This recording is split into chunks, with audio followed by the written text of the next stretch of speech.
मी मोरटा गावचा सरपंच बोलतो, विजयकुमार लोहार. आमच्या गावा भोवताली रात्री वाघ आढळलेला आहे. अनेक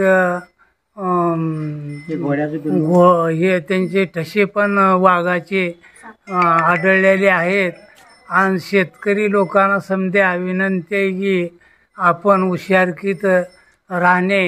आणि इथं वाघानं एक शिळी आणि की घोडं मारलेला आहे.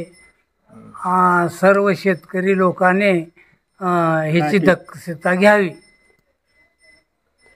वन विभागाचे अधिकारी आले होते का? वन विभागाचे अधिकारी आले होते.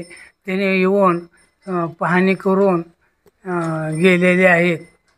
मग त्यांनी तुम्हाला काय सांगितलं का, कुठला हिंसक प्राणी वगैरे काय आहे का? हा त्याने पण आम्हाला विचारले. त्यांनी